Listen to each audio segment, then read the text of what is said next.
Reflexiones bíblicas con el Padre Hugo Estrada. A continuación.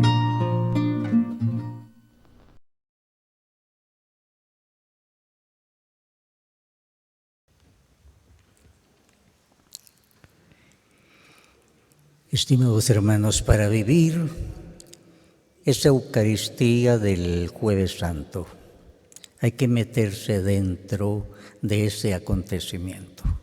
No recordarlo como un hecho histórico, sino un memorial, revivirlo espiritualmente. Imagínense ustedes una casa de 2 pisos, de un hombre rico. El Señor le había pedido prestada esa casa para la cena pascual. Quería celebrarla con sus apóstoles.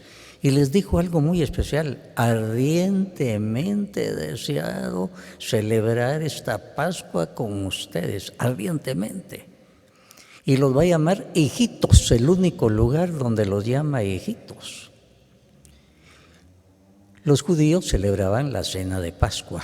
Pascua, una palabra hebrea que significa paso.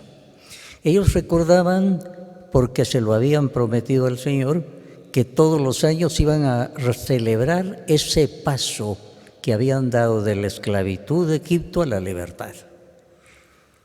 Y iban a recordar que esa noche en sus puertas habían puesto una señal de sangre del Cordero, y ahí no entró la epidemia de muerte a los primogénitos. Eso lo recordaban y lo siguen recordando. Y ya llevarán más de 3.500 años de hacer eso. Jesús, como buen judío, celebraba la Pascua. Y en esa última Pascua que iba a celebrar con sus amigos, lo quiso hacer de una manera especialísima. Pidió esa casa muy bella que todavía se conserva. Y ahí estaban ellos, solo ellos, Jesús y los 12 apóstoles. No estaba ahí la Virgen María. Y de pronto el Señor va a hacer algo que no estaba en el rito. En el rito, la comida principal era un cordero para recordar aquel cordero cuya sangre había servido para poner una señal en sus puertas.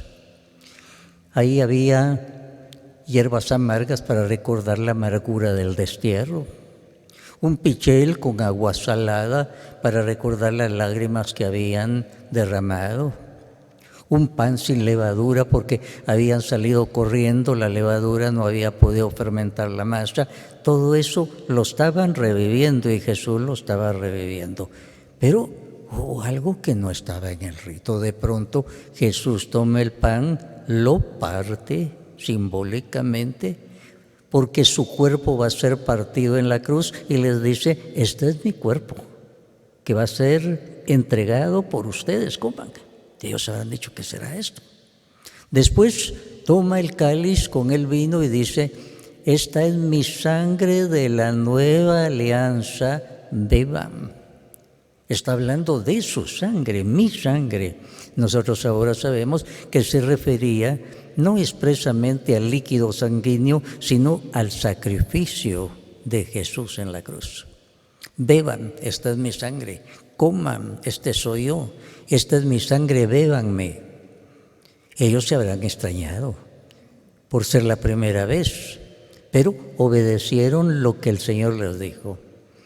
Y después de haber consagrado el pan y el vino, les va a dar una orden: hagan esto en memoria mía. En ese momento los estaba consagrando sacerdotes, la ordenación sacerdotal. Ellos tenían que hacer eso, lo mismo que hizo Jesús. Este es mi cuerpo, cómenme. Esta es mi sangre, beban. Así es que ellos, asustados, me los imagino, estaban captando todo eso. Y el Señor en ese momento estaba instituyendo la Eucaristía.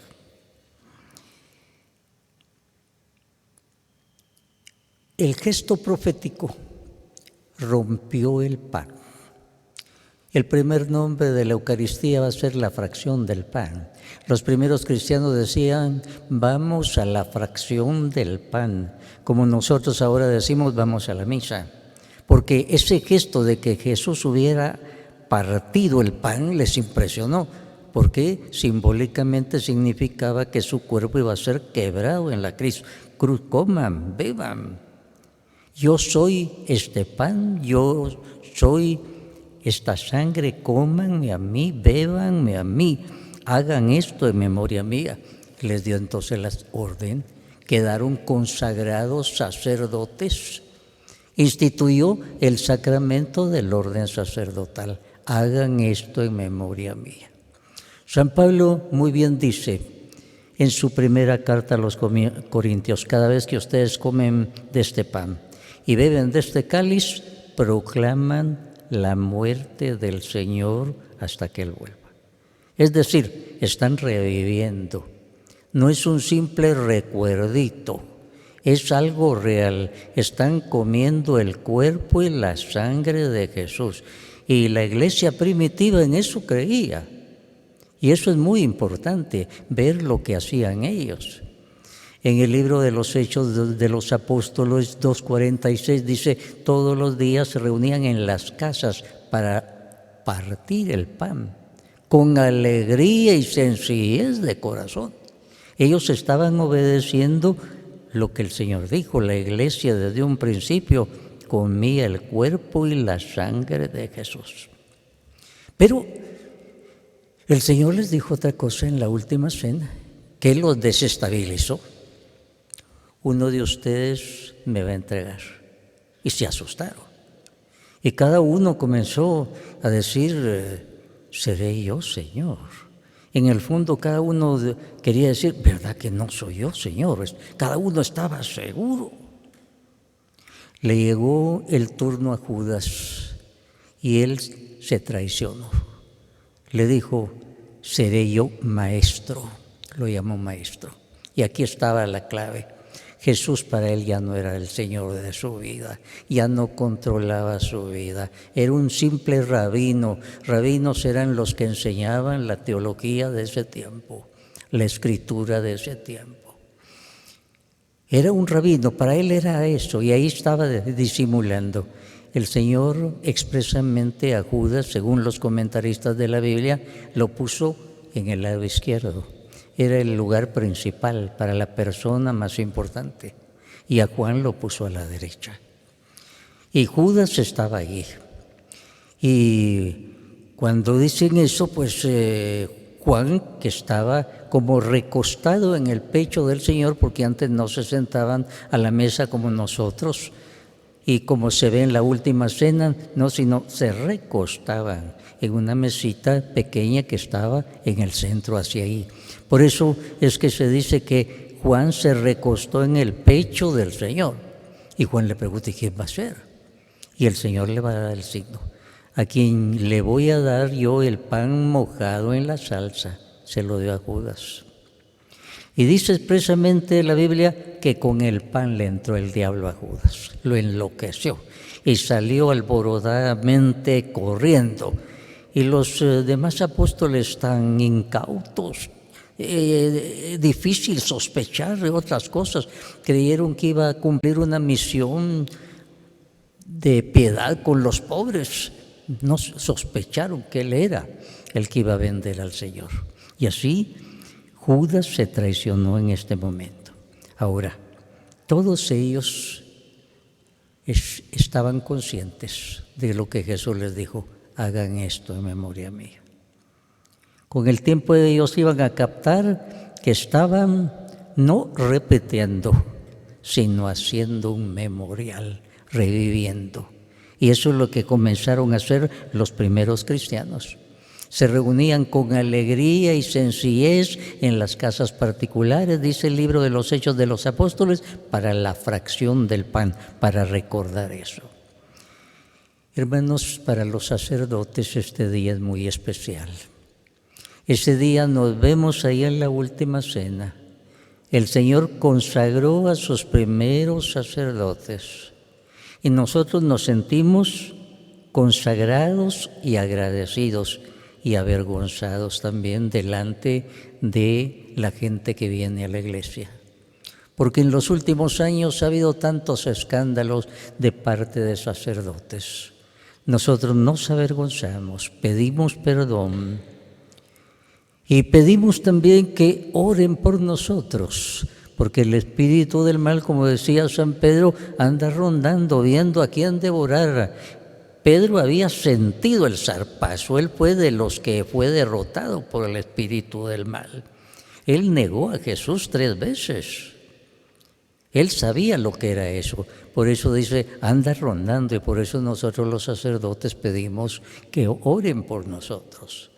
El espíritu del mal quiere que caigan los que van a la vanguardia, los sacerdotes. Al caer ellos, caen un montón de atrás por el mal ejemplo. Y por eso necesitamos que oren por nosotros, y nosotros al ver esto nos sentimos temerosos.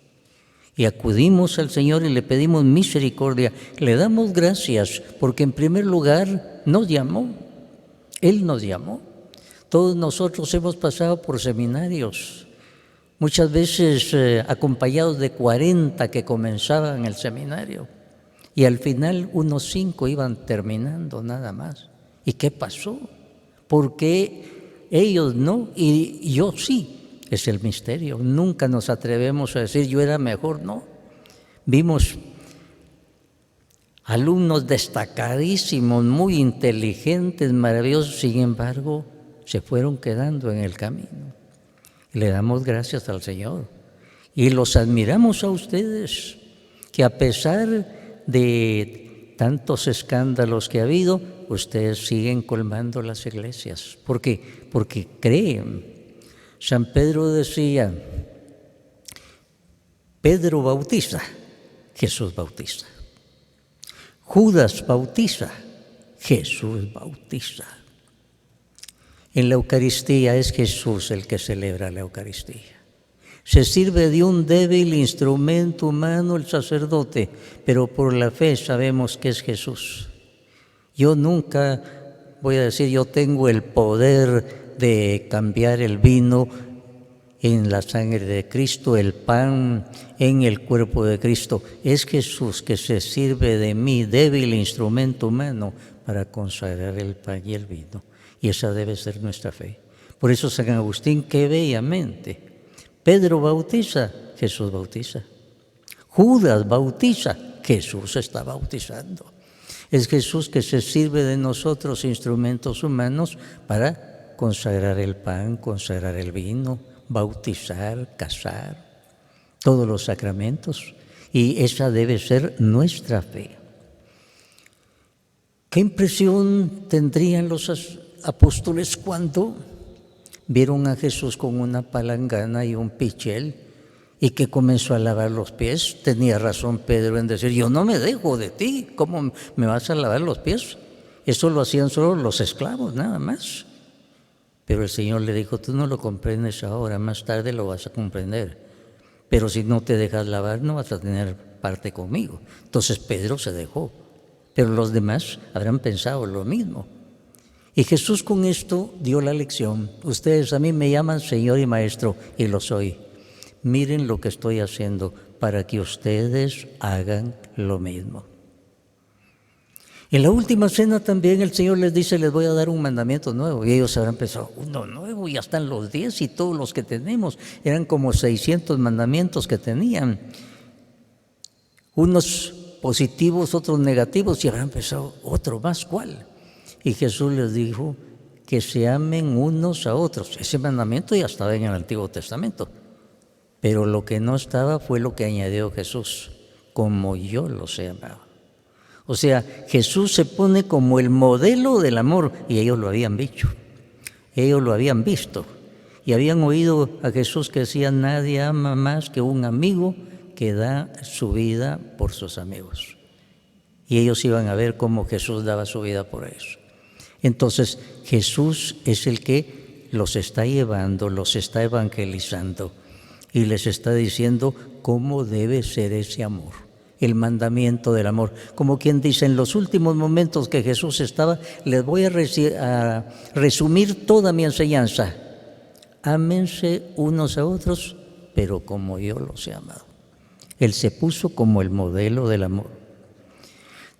También les hizo una promesa, 2 promesas, mejor dicho. Primero, en la casa de mi Padre les dijo, hay muchas moradas. Yo voy a prepararles una. Y cuando esté preparada, vuelvo para llevarlos a ustedes. Jesús estaba por morir. A ellos les iba a tocar ser mártires. Todos murieron mártires. Mártir quiere decir testigo, dando testimonio de que Jesús había muerto y resucitado. Entonces, todos ellos, en ese momento, están siendo encomendados por Dios. Y les dice, yo vengo para llevarlos. Me parece a mí que es uno de los pensamientos más bellos que debemos tener muy dentro de nosotros, porque todos un día vamos a estar a punto de dar el salto a la eternidad. ¿Y cómo se hace? ¿Y cómo voy? Jesús se adelantó a decir, no te preocupes, yo vengo para llevarte. Yo vengo para llevarlos. En la casa de mi Padre hay muchas moradas, y yo tengo una para cada uno de ustedes, pero vengo para llevarlos. Qué consolador, saber que es Jesús el que me va a llevar. Yo no voy solo, yo no conozco ese camino hacia la eternidad, pero Él me va llevando, es muy consolador. La otra promesa que les dijo, yo a ustedes no los voy a dejar huérfanos, porque ellos se estarían preguntando, ¿y ahora que no está Jesús? ¿Qué vamos a hacer? Yo a ustedes no les voy a dejar huérfanos. Les voy a enviar otro Paráclito, que quiere decir abogado, consolador, y Él va a estar dentro de ustedes. Les va a recordar todo lo que yo les he dicho y los va a ir llevando a toda la verdad. Se estaba refiriendo al Espíritu Santo. Iba a estar dentro de ustedes. Mientras Jesús estuvo con ellos, había veces que Jesús no estaba con ellos. Cuando iban en una lancha y se vino una tormenta, Jesús no estaba con ellos en cierta oportunidad. Y Jesús tuvo que ir caminando sobre las aguas del mar para auxiliarlos. Jesús no estaba continuamente con ellos. A veces no estaba y les iba mal. Como cuando un señor llevó a su hijo con un espíritu del mal que le producía epilepsia y ellos no pudieron hacer nada, fracasaron, hasta que llegó Jesús. Ahora, en el futuro Jesús les dice, yo voy a estar siempre dentro de ustedes por medio del Espíritu Santo. Jesús está dentro de nosotros por medio del Espíritu Santo, una de las promesas muy bellas. Les voy a enviar otro Paráclito y Él va a estar para siempre dentro de ustedes. Les va a recordar todo lo que yo les he dicho, los va a ir llevando a toda la verdad. ¡Qué regalo tan grande! Hermanos, al meditar en la última cena, se nos vienen a la mente unas figuras. Judas estaba ahí. Estaba a la izquierda, el Señor a propósito lo puso. Durante toda la última cena el Señor estuvo hablando en clave para Judas, solo él entendía. Hay uno que me va a entregar, más le valiera no haber nacido. Lo que vas a hacer, hazlo pronto. Todo se lo estaba diciendo. Era la última oportunidad, pero el corazón se había endurecido. Y con el pan que le entró el demonio también y salió corriendo. Y nosotros pensamos aquí una religión de hipocresía. Yo puedo estar en una Eucaristía y puedo cantar y puedo rezar, pero puedo ser Judas si estoy en pecado grave. Es decir, estoy traicionando a Jesús. Judas quiere decir traicionar a Jesús. Con pecado grave yo estoy traicionando al Señor. Puedo ser también San Pedro. Pedro en la última cena, cuando el Señor le dijo, uno de ustedes me va a traicionar. Yo no, dijo Pedro, tal vez ellos. Aunque tenga que ir a la muerte, yo no te traiciono. Pedro estaba seguro de él. Cuando estamos dentro de una iglesia muchas veces nos sentimos muy seguros, pero fuera de la iglesia vienen las tentaciones, el espíritu del mal que tantas veces nos ha derrotado. Qué fácil tener una religión sentimental cuando están todos cantando, orando, pero qué fácil también traicionar a Jesús cuando uno está fuera de la iglesia. Y entonces debemos recordar, Pedro lloró amargamente. Y por eso el Señor le preguntó, Pedro, ¿me amas? Al final, y él dijo, sí, Señor, tú sabes que yo te amo. Ahora estaba seguro Pedro. Se lo preguntó 3 veces y Pedro estaba seguro. Había caído, pero la misericordia de Dios lo había levantado. Es lo que el Señor quiere de nosotros. Hemos caído, pero el Señor nos ha levantado y quiere que nos sintamos levantados, perdonados, amados por Dios. Expresamente en la Biblia el Señor dice, aunque los pecados de ustedes sean rojos como la grana, ustedes van a quedar más blancos que la nieve. Y en Isaías 43, 55 dice, no me acordaré más de esos pecados. Acordarse de los pecados pasados es fallarle al Señor. Es como que la sangre de Cristo no fuera suficiente para borrar nuestros pecados. Él ya nos dio su sangre. Nos debemos sentir perdonados, no recordar ese pasado, porque Él no quiere recordarlo y quiere que nos sintamos perdonados. Y qué mejor en una Eucaristía. Ahí estaba Juan, recostado en el pecho del Señor. Él no se perdió ninguna palabra. Y piensen que San Juan, a la hora de la tentación en el Getsemaní, cuando todos salieron corriendo, la Biblia dice, todos salieron corriendo de los apóstoles, también San Juan. Pero San Juan había estado cerca del pecho del Señor y él tuvo la fuerza para volver. Y él fue el único que estuvo minuto a minuto junto a la cruz. Él vio todo. Y él es el que habla de que el costado de Cristo salió sangre y agua. Él no lo dice. ¿Por qué? Porque él estuvo pegado a Jesús y es la única manera para no caer en la tentación y para tener la fortaleza. El día de hoy entonces sintámonos con Jesús en la última cena. Es Él el que nos va a decir, este es mi cuerpo, coman. Esta es mi sangre de la nueva alianza, beban. Es Él el que nos dice, este soy yo, cómanme a mí, espiritualmente. Para nosotros esto no es un recuerdito, es la presencia real de Jesús. Su cuerpo, su sangre, nos lo comemos como lo comieron los apóstoles y salimos con la fuerza que el Señor quiere para cada uno de nosotros. Le damos gracias al Señor porque el día de hoy hemos sido invitados como los apóstoles. Porque el día de hoy Él va a orar por nosotros, Él nos va a dar su cuerpo, su sangre, nos va a fortalecer. La mujer que sufría de hemorragias al no poder hablar con Jesús y solo se pudo quedar atrás, ella dijo, voy a poner toda mi fe, aunque toque solo la punta de su manto, yo voy a quedar sanada. Nosotros no vamos a tocar el día de hoy un pedazo de trapo, la punta del manto de Jesús. Vamos a tocar el cuerpo y la sangre del Señor. Que el Señor nos transforme, nos purifique, nos fortalezca para estar junto a la cruz y poder encontrarlo como resucitado. Que así sea para todos nosotros. Amén.